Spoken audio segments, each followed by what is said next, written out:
Picture this. Your 8-year-old comes home from school in tears because they failed their math test. Do they crumble under the disappointment, or do they dust themselves off and ask for help to do better next time? The difference between these two responses isn't luck or genetics. It's confidence and resilience. And as parents, we have the power to build these crucial life skills in our children from day one. What if I told you that the way you respond to your child's failures today will determine how they handle life's biggest challenges 20 years from now? Every parent wants to raise kids who can bounce back from setbacks, believe in themselves, and face the world with unshakable inner strength. But here's the problem. Most of us are accidentally doing things that chip away at our children's confidence without even realizing it. Today, we're diving deep into the science-backed strategies that truly build confident and resilient kids. I'm going to share with you the 5 fundamental pillars that every parent needs to understand, plus the common mistakes that well-meaning parents make that actually weaken their child's emotional foundation. Before we jump in, if you're serious about becoming the parent your child needs, make sure to hit that subscribe button and ring the notification bell. We publish research-based parenting strategies every week that will transform your family dynamics. And trust me, you don't want to miss what's coming. Let's start with a hard truth. Confidence and resilience aren't built through constant praise or by shielding our kids from every difficulty. In fact, research from Stanford University shows that children who are overpraised for their intelligence actually become more afraid of challenges and less likely to persist when things get tough. The key is understanding the difference between building genuine confidence and creating a false sense of security. Genuine confidence comes from a child's belief that they can handle whatever life throws at them. It's not about thinking they'll always succeed, but knowing they have the tools to cope, learn, and grow from any situation. Resilience, on the other hand, is their ability to bounce back from setbacks, adapt to change, and keep moving forward even when things don't go as planned. The foundation of both confidence and resilience is laid in the earliest years of life. But it's never too late to start building these skills. Whether your child is 2 or 16, the principles I'm about to share will work. The key is consistency, patience, and understanding that this is a long-term investment in your child's future, happiness, and success. So what exactly creates unshakable confidence in children? It starts with how we respond to their struggles, celebrate their efforts, and guide them through life's inevitable ups and downs. The first pillar of raising confident kids is what I call process over product praise. This is where most parents get it completely wrong, and it's sabotaging their child's confidence without them knowing it. Here's what typically happens. Your daughter brings home a beautiful drawing, and your natural instinct is to say, "Wow, you're such an amazing artist," or "This is the best drawing I've ever seen." Seems harmless, right? Wrong. When we praise the outcome or label the child, we're actually teaching them that their worth depends on being perfect or naturally talented. Instead, try this. "I can see you spent a lot of time choosing these colors and working on the details. Tell me about your process." This shifts the focus from being naturally gifted to the effort, strategy, and learning that took place. When children understand that their effort and process matter more than the end result, they become more willing to take on challenges and less devastated by failures. Dr. Carol Dweck's groundbreaking research on mindset shows us that children who receive process praise develop what she calls a growth mindset, the belief that abilities can be developed through dedication and hard work. These kids see challenges as opportunities to grow rather than threats to their self-image. But here's where it gets tricky for parents. We need to be specific in our process praise. Saying "good job" or "great effort" isn't enough. Your child needs to understand exactly what they did well so they can repeat it. Try phrases like, "I noticed how you kept trying different strategies when that first approach didn't work," or "you really listened carefully to the instructions before starting." The second pillar is emotional validation without rescue. This means we acknowledge our children's feelings without immediately swooping in to fix everything. When your son comes home upset because his friend wouldn't share toys at recess, resist the urge to either dismiss his feelings or immediately call the other parent. Instead, start with validation.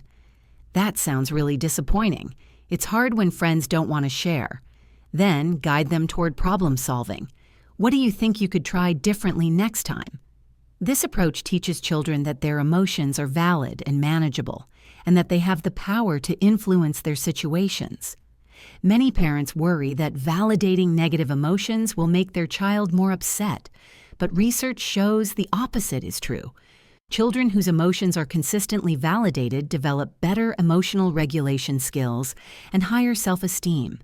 They learn to trust their feelings as valuable information rather than something to be ashamed of or afraid of. The key is to sit with the discomfort alongside your child without immediately trying to make it go away. This teaches them that difficult emotions are temporary and survivable, which is the foundation of emotional resilience. The third pillar is graduated independence, and this is where many loving parents accidentally undermine their child's confidence by doing too much for them. Every time we do something for our child that they could do for themselves, we send them the message that we don't believe they're capable. Think about it.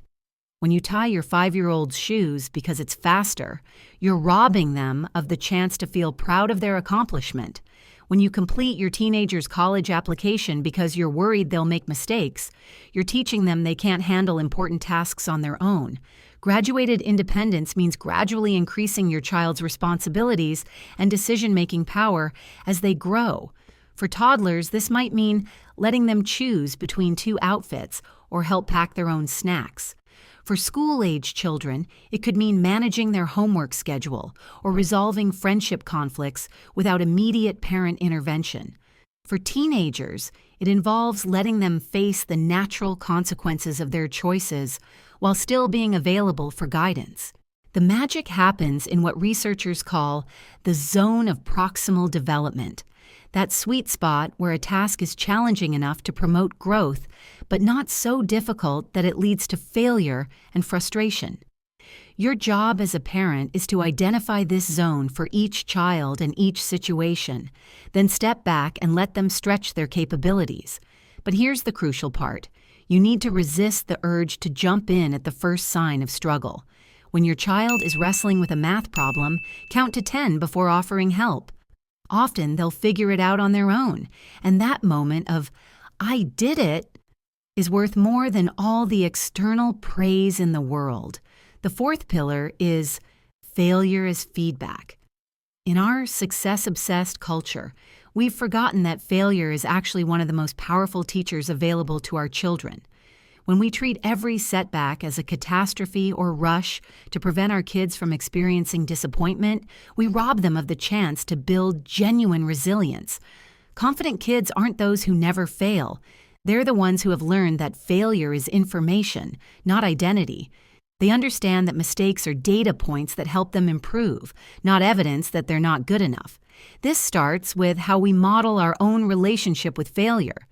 When you burn dinner, do you throw your hands up and declare yourself a terrible cook, or do you laugh it off and order pizza while talking about what you'll do differently next time? Your children are always watching and learning from your example. Create a family culture where mistakes are discussed openly and without shame. Share stories about your own childhood failures and what you learned from them. Celebrate the effort behind attempts that didn't work out as planned.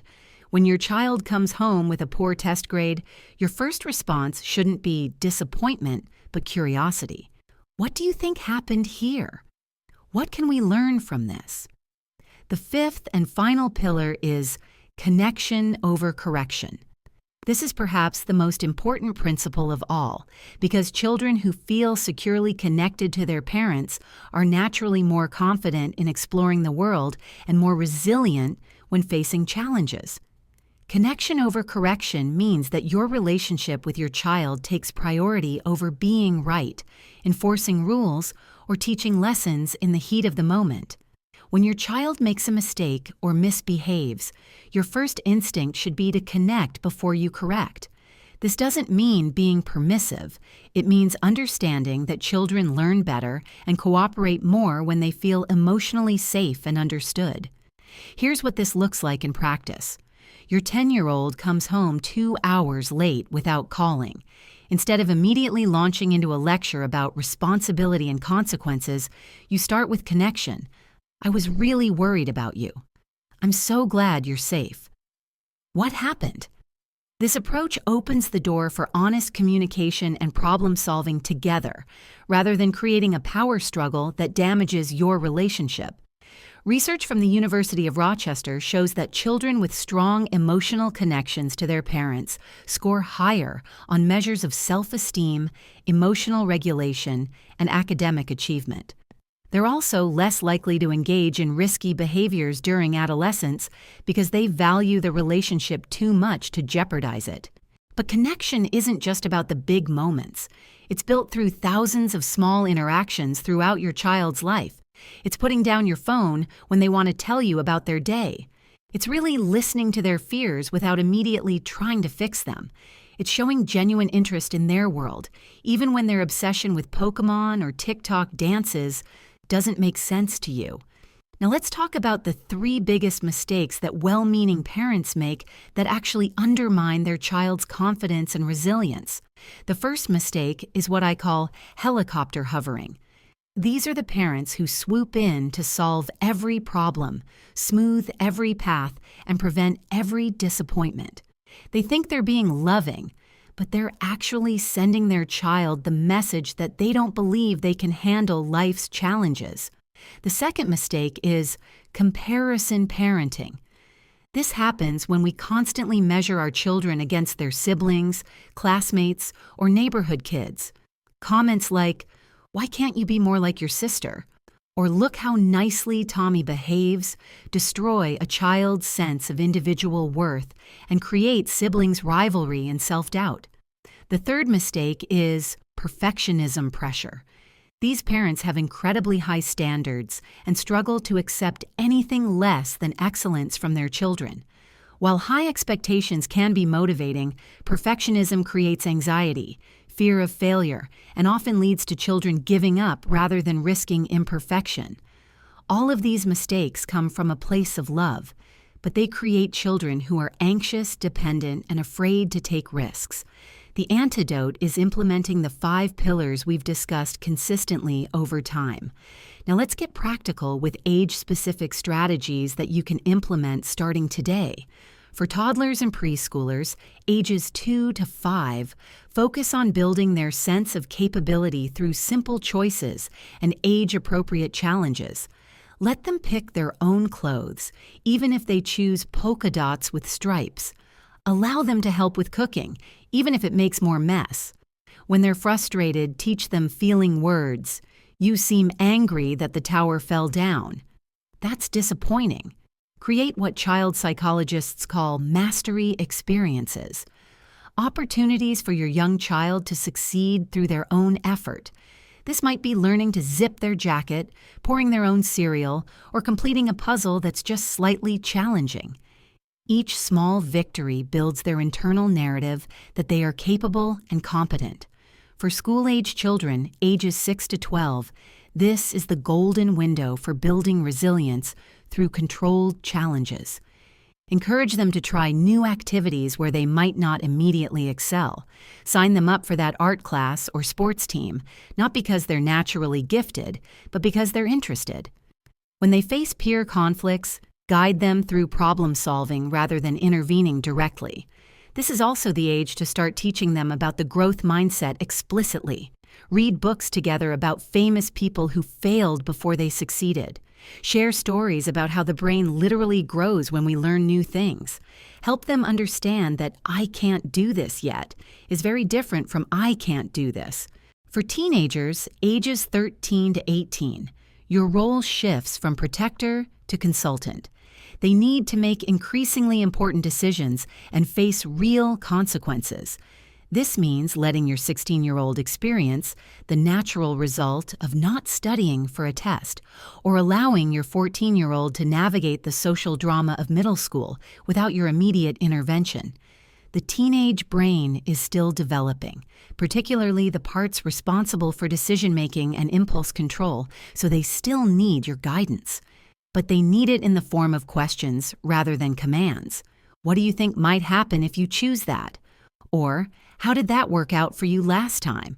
Before we wrap up, I want to make sure you're getting all the strategies and insights that can transform your parenting journey. If this video has been helpful, please hit that subscribe button and turn on notifications. We dive deep into research-backed parenting strategies every week, and I promise you'll find tools that will make your family life calmer, more connected, and more joyful. Remember, building confidence and resilience in your children isn't about being perfect. It's about being intentional. It's about understanding that your job isn't to make your child's life easy. It's to make your child capable of handling life's inevitable challenges. The most important thing to remember is that building confidence and resilience in your children is a marathon, not a sprint. You won't see dramatic changes overnight, and there will be days when you feel like you're taking 2 steps backward for every step forward. That's completely normal and part of the process. Think of it this way. Every interaction you have with your child is either making a deposit or a withdrawal from their confidence account. The goal isn't to never make withdrawals. We all have bad days and moments we wish we could do over. The goal is to make sure that overall, you're making more deposits than withdrawals. Start small and be consistent. Pick one of the 5 pillars we discussed today and focus on implementing it for the next 2 weeks. Maybe it's shifting from product praise to process praise, or maybe it's stepping back and letting your child struggle with a challenge for a few extra minutes before jumping in to help. Small, consistent changes create lasting transformation. It's also crucial to remember that resilient children aren't fearless children. They feel scared, disappointed, and frustrated just like everyone else. The difference is that they've learned these feelings are temporary and manageable. They trust that they have the inner resources to cope with whatever comes their way, and they know their parents believe in their ability to handle life's challenges. One final thought. Your children are watching how you handle your own setbacks and challenges. They're learning resilience not just from what you tell them, but from what you model. When you make a mistake, acknowledge it. When you're facing a difficult situation, let them see how you problem solve and persevere. When you're feeling overwhelmed, show them healthy coping strategies rather than hiding your struggles completely. The confident, resilient children you're raising today will become the adults who change the world tomorrow. They'll be the leaders who aren't afraid to take calculated risks, the partners who can weather relationship storms, the parents who raise the next generation with wisdom and strength. Your investment in their emotional development now will pay dividends not just in their success, but in their happiness, their relationships, and their ability to contribute meaningfully to society. The skills you're teaching them, emotional regulation, problem-solving, perseverance, and self-belief, these are the skills that matter most in life. So be patient with yourself and with your children. Celebrate the small victories, learn from the setbacks, and remember that every day is a new opportunity to make those confidence deposits that will serve your child for a lifetime. Thank you for watching, and remember, you're not just raising children, you're raising future adults who will carry the lessons you teach them into every aspect of their lives.